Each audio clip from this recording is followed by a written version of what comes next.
Welcome back to this edition of the Renegade Report. And see how hard I told you that was? I was just talking to you and I had to get right back into it. We are back after the break. And I told you I wasn't going to tell you some names because one of them swapped out on me, but we got lucky. Miss Ashley and Miss Natalie. How you doing, ladies? Good. How are you? Doing fantastic. Y'all got to cheer up, man. This ain't a funeral. All right. You know, I get nervous. All right. Well, I know I heard you get nervous. You told me that the first time. It's your third time. They're going to have you hosting next year. No way. Yeah. Don't sign me up. All right. Well, hey, always a pleasure to have time with you guys as student athletes. I know how busy you guys are. So being that you have the time to come over here, I want to let you know how much I appreciate you guys. So, Ashley, you've been on the show before, but let's remind everybody where you're from. I went to Centennial High School. Centennial, Golden Hawk, like my wife. Mm-hmm. All right. Miss Natilee Parrish, where you from? Born and raised here, but I graduated from Arroyo Grande High School. Oh, went over to the coast to graduate. Yeah. All right, I got you. So how'd you end up in Arroyo Grande? Just a move. Got you. Just a quick Yep. move. Yeah. Got you. All right. Well, I had friends that were from Bakersfield that went to Arroyo Grande High School too, and they would come home every summer. That's crazy. All right. So you went to Arroyo Grande High School. How has the transition been coming from a school like Arroyo Grande, which isn't one of the largest schools on the coast, coming to the Palace on Panorama? It was, softball-wise, it was pretty equal. We were fortunate enough to have really good coaches at AG, and then Nice. came here and had really good coaches, so that transition wasn't bad at all. The Beautiful. schooling wasn't too hard to transition into, just a new thing. New environment. Yeah. Just new environment. Getting used to the people. Yeah. Got you. So being that you're from Bakersfield originally, when you returned to campus, were there any people that you recognized and had a chance to spend time around? Yeah, pretty much the softball team, Nice. honestly, because it's small town. We all played together at one point. Club and so, stuff like that. Yeah. Got you. That's beautiful. So Ashley, let's talk about this season as a whole. You're a sophomore, one of our leaders. You've had a fantastic year. You had 24 runs on the year, 17 hits. Definitely great to see that continued output after a fantastic season last year. So let's talk about where you guys are as a whole. 16-0 in conference has to feel pretty good, right? Yeah, it's definitely better than last season. We had our loss to Allen Hancock last year, and we wanted to get back at them, so we were able to sweep conference and come out undefeated. So that was Sweet. fun. Pulled out the brooms. Yep. Pulled out the brooms on me. I almost cursed right there. I was so excited. Pulled out the brooms on their butts. That's what I said. But hey, coaching leadership. You got Hall of Fame coach and Casey Goodman. You got players like Erica Chavez who've returned as coaches. How's it feel to have former teammates now in that leadership role as coaches? It's good. She doesn't ever say anything she doesn't mean. Like, she won't tell you to do something for no reason. There's always a reason behind it. She does a pretty good job. She doesn't want to overstep. She always tells us that she doesn't want to tell us, like, because she used to be our teammate, so she doesn't want to come off so hard. But she does a good job. It's definitely a tough transition. Being a former player, coming into a coach. I remember finishing up in the league and having to come back and coaching here. You never know how firm you can be. You won't want to damage that relationship that you have with some of your guys, but you definitely want to continue to remind them this is how you be great. So sometimes I may have to yell at you to pull the best out of you. Yeah. So talking about your coach's transition, you said you had great coaches, and we're talking to Miss Natilee Parrish right now. You said you had great coaches at AG. You come into a Hall of Fame coaching staff. Has to feel great to not have to worry about getting appropriate leadership, right? Definitely. I have always respected all of my coaches, but Casey, sometimes I'm having problems with my swing, like she knows exactly what to do to fix it. And it's great to have a coach that I'll be doubting myself and she's like, nope, this is what you need to do, and that's all it is. And just like that, it's fixed. Like before the game, I was having a problem with my swing, and she told me, and then it was fixed. So it's great to have a coach that knows. Yeah, definitely is, because I like to remind people that players like to have coaches who played the game. I don't have nothing against the coaches that never played, but for players like me, who played at a high level, it was hard for me to have the same level of respect for the coaches that didn't play the game. Even though it's not fair to those coaches because there are great coaches who didn't play.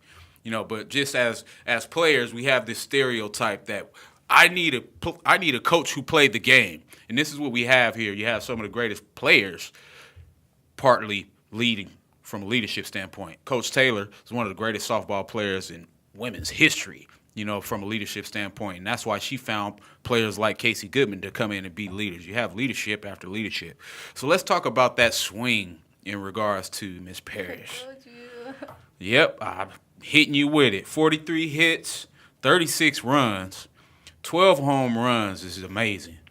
So what goes into your mindset? Do you like walk-up music? Do you like silence when you come up to the plate? What's your mentality when you come into the plate to swing that thing? If I'm having an off day, I just change the bat, and I tell myself it's the bat, and Gotcha. then I do fine. Or I have like a whole routine when I get in the box. Like we played on turf against Santa Monica, and they don't have dirt, and I still had to do like my little, Gotcha. kick the Yeah, dirt yeah, around. kick the dirt, There's no uh-huh. dirt. So yeah, I'm prepared when I get in the box. There we go. I wanted to touch on that because I'm very superstitious. Like, same socks, don't touch the lines, like as a player, you know what I mean? So reflecting on that, I like to get into the mentality of what puts you into this mode to where you can have such phenomenal results, because you had to been doing something to get these kind of numbers. So I'm glad you touched on that. So now let's fast forward to Miss Ashley. Miss Ashley, I told you, I've seen your results. I've had the opportunity to come and watch you guys. You don't want to hear this stuff, but let's talk about how fantastic it felt to get the results of this week. We had a tough game. I talked to Coach Chavez about it. Down 3-0. Looked like we're about to trick off our last conference game. How did it feel midway through? And even before, I ain't even going to get to the end when you won the game for us, but talk about how it felt in your mentality when we were down. What was going through your mind? It was scary. There's actually at one point like that I thought we were going to lose this game, because no one had energy. It didn't seem like we really wanted to be there. But once Natalee came up and hit our home run, I think that gave us the smacking stuff. Yeah, that gave us the energy and put us back in the game. So at one point there was a doubt, and it was scary because I didn't want to go back to the same record we had last year, and I wanted to go undefeated. So it was scary. I remember when we lost that one last year. I was so devastated, like I was on the team. Like, dang, we just almost had this outright undefeated conference opportunity, and it's the first time it ever happened in history. And this is a well-documented historic establishment. You know what I mean? So to be part of the history of this place means you're doing something pretty dang well. Right? So let's fast forward to the end of the game and talking about your mentality. I was told that I watched when we were down, and I had to log off because we're streaming live, right? And then I logged off. We were still down 3-0, and I go to work, and all of a sudden we come back and win it. Talk about your mentality and what was going through your mind as we have one on and you at the plate. My job, Coach Casey told me that my job was just to either get on or score the tying run. So I had 2 opportunities in the game before to score 2 runs, and I didn't come through. So I was putting it on myself to actually come through and get a run scored.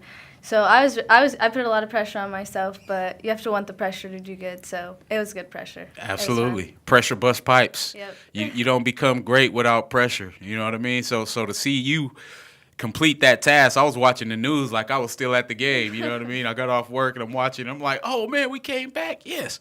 And that energy transcends because I've been with you guys through the process of watching those tough losses. I know how hungry you guys are to get back to this postseason situation, I should say, and how many people we're looking forward to paying back.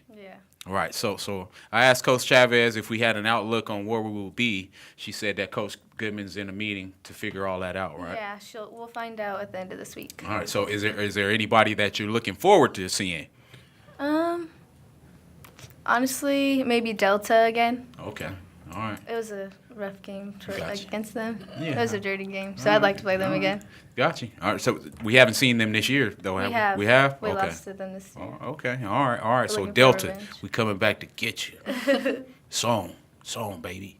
All right, so guys, I gotta just tell you, having an opportunity to do this is a dream opportunity for me. I'm a former player and coach. Now to be here in the media realm, it gives me an opportunity to share the journey with you guys. And more than anything, I want to remind you how special this opportunity is for you and to take advantage of it. This 2-year window is going to be something that you reflect on for the next 20 years. My last year playing at Bakersfield College was in 1996, 95, 96. From that experience, my most valued memories as a player still come from that stadium. I had a chance to go to the next level, make money that paid my rent from the game and everything else. But still to this day, my most valued experiences are with Bakersfield College.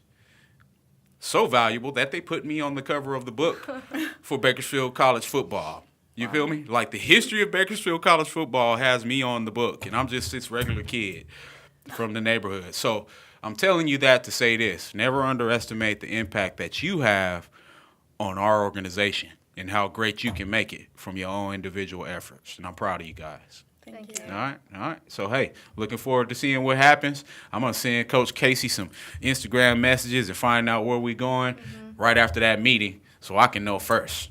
All right?